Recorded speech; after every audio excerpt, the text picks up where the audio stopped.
नमस्कार, मैं सर रघुवंशी आप लोगों का इस इंग्लिश क्लास में स्वागत करता हूं।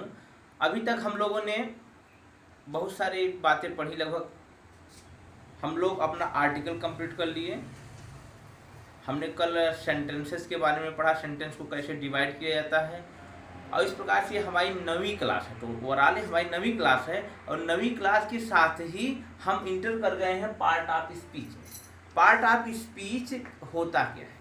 किसी भी सेंटेंस को जब आप किसी भी किताब में पढ़ते हैं तो आप देखते हैं उसमें बहुत सारे वर्ड होते हैं। वो वर्ड आपस में मिल करके एक सेंटेंस का निर्माण करते हैं। और सेंटेंस जो होता है मीनिंगफुल होता है, कुछ आपको इंस्ट्रक्शन देता है, कुछ जानकारी देता है या कुछ आपको संदेश देता है। तो ये जो संदेश देने का काम होता है सेंटेंस के माध्यम से, इसको कई भागों में बांटा जाता है। जैसे कि अगर हम समझने का प्रयास करें तो मानव का जब विकास प्रारंभ हुआ, जब मानव आदि मानव के रूप में रहा करता था, तो उसे एक दूसरे के साथ जुड़ने के लिए, एक दूसरे की भावनाओं को समझने के लिए, एक दूसरे के विचारों को जानने के लिए एक सेतु की आवश्यकता हुई, एक ब्रिज की आवश्यकता हुई। और इसी ब्रिज के निर्माण के दौरान ही भाषा का विकास हुआ। जो लैंग्वेज हमारी डेवलप हुई है, यह व्यक्तियों के बीच आपस में संपर्क के साथ प्रारंभ हुई। और धीरे धीरे इस भाषा में हम विभिन्न प्रकार की तब्दीलियां देखते चले गए, विभिन्न प्रकार के परिवर्तन देखते चले गए। और उसी परिवर्तन का एक प्रभाव है, एक असर है कि भाषा का विकास हुआ। और भाषा को और विकसित करने के लिए और प्रभावी बनाने के लिए विकास हुआ ग्रामर का, जिसे हम क्या बोलते हैं, ग्रामर। ये हमने यहाँ बीच में लिखा हुआ है, देखिए यह एक पेड़ है। इसी ग्रामर ने भाषा को और आसान बताया, लोगों को समझ में और विकास करने के लिए ग्रामर का विकास हुआ।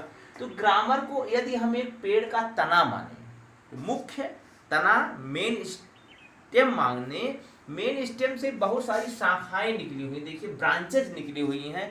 और यही ब्रांचेज जो हैं ये मिल करके इस पूरे पेड़ का निर्माण करती हैं। और ये पूरा पेड़ हमने बनाया हुआ है।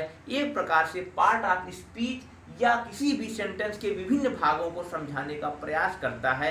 आज से हमारी जो क्लास शुरू हो रही है, इसको आप ज़रूर से ज़रूर देखिए, क्योंकि हम धीरे धीरे धीरे धीरे आगे बढ़ेंगे और इंग्लिश ग्रामर की जो मेन जड़ें हैं, जो मेन बातें हैं, उनको समझने का प्रयास करेंगे।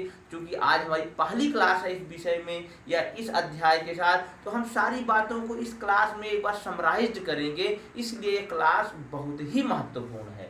देखिए कि आपका ग्रामर जो आपका तना है या स्टेम है, इसके बाद विभिन्न ब्रांचेज इसमें से निकलती जा रही हैं। ये जो ब्रांचेज हैं ये अलग अलग पार्ट को प्रदर्शित करती हैं, जो कि होता क्या है, पार्ट ऑफ स्पीच का पार्ट। तो सबसे पहले हम जो बात करते हैं ग्रामर समझ लेते हैं कि ग्रामर होता क्या है।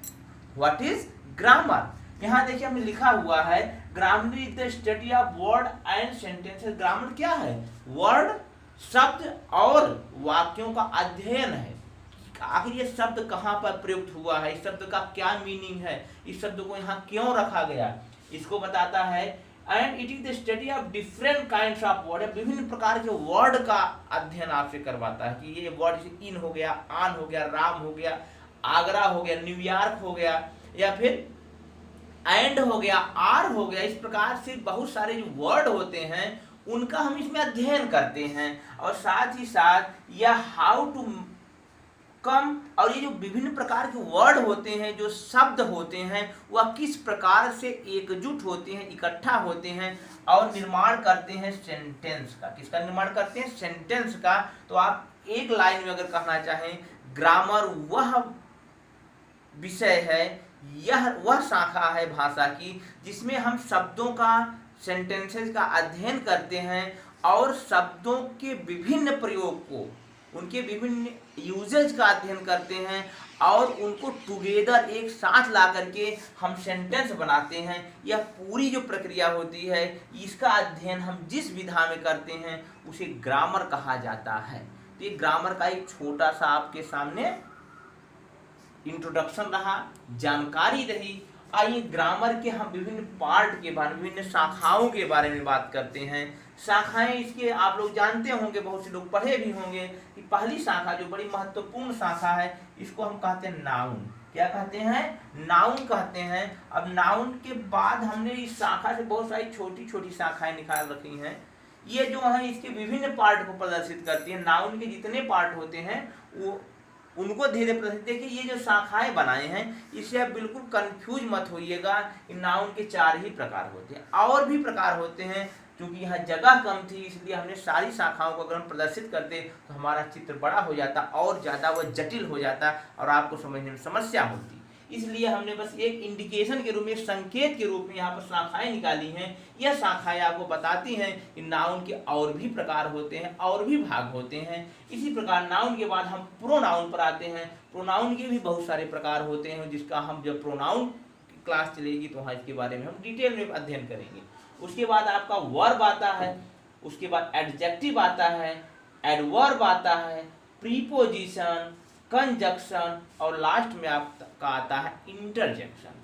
तो ये 8 भाग होते हैं, या ऐसे आप समझ सकते हैं ग्रामर वह तना है, किसी वृक्ष का ग्रामर वह तना है जिसकी मुख्य रूप से 8 शाखाएं होती हैं, और इन 8 शाखाओं में भी ढेर सारी सब ब्रांचेज होती हैं या उप शाखाएं होती हैं, और ये सारी वृक्ष जो है मिल करके एक निर्माण करता है ग्रामर का। यह हमारा छोटा सा लेक्चर रहा। अब हम आगे इससे जोड़ने का प्रयास करेंगे, जिसमें हम इस बात को समझेंगे कि नाउन क्या होता है। नाउन किसी व्यक्ति, वस्तु या स्थान को नाउन कहा जाता है। Noun is the name of person और थिंग्स। और प्रोनाउन क्या होता है?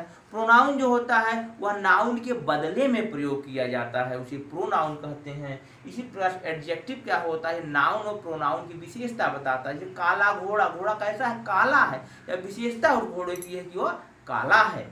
इसी प्रकार से आप वर्ब में जाते हैं, किसी कार्य का बोध होता है, जिससे आप कोई काम करते हो। जैसे मैं खाता हूँ तो खाना एक काम हुआ ना, तो ये वर्ब हो जाएगा।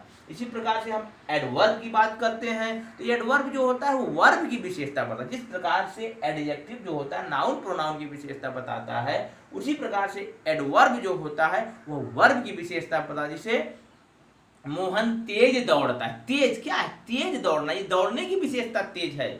दौड़ने की विशेषता क्या? तेज है। कौन तेज दौड़ता है? मोहन का दौड़ना, इसकी विशेषता क्या? तेज। ये आपका एडवर्ब हो गया। प्रीपोजिशन किसी के पोजीशन को बताता है, किसी की स्थिति को बताता है कि वह वस्तु है कहाँ पर। जैसे I am sitting in the chair, मैं कुर्सी में बैठा हूँ। या we are living in the room, हम घर में रहते हैं। या आपके घर की पोजीशन को बताता है। इसके बाद हम आ जाते हैं कंजक्शन को। कंजक्शन जो होता है वह 2 वाक्यों को आपस में जोड़ता है। जैसे I and you are going, they are coming, but not with preparation. वे आ तो रहे हैं लेकिन पूरी तैयारी के साथ नहीं आ रहे हैं। तो यहाँ बट हो गया या एंड हो गया, ये क्या हुआ? आपका कंजक्शन हुआ। इंटरजेक्शन जो होता है या किसी विस्मय को बताता, oh hurrah we have won the match, हम मैच जीत चुके हैं। तो आप वहाँ पर जोश का प्रदर्शन करते हैं, उत्साह का प्रदर्शन करते हैं। ये सब जो होता है आपके इंटरजेक्शन का होता है। हम इसको और डिटेल में पढ़ेंगे। आज तो हमारी छोटी सी संक्षिप्त क्लास थी, सबको हमने एक साथ समाहित करके इस क्लास का निर्माण किया या प्रयास किया। अब आगे धीरे धीरे हम जैसे बढ़ते रहेंगे, एक एक विषय के बारे में एक एक शाखाओं का अध्ययन करेंगे। जैसे आपका नाउन का शाखा, प्रोनाउन की शाखा। तो इस प्रकार से इस वीडियो को जरूर देखिए, जुड़े रहिए और इस लॉकडाउन के समय का ऐसा उपयोग करिए कि आपका जीवन जो है एक नई संभावनाओं की तरफ बढ़ जाए और आपकी पढ़ाई बिल्कुल प्रबल रूप से मजबूत होती चली जाए।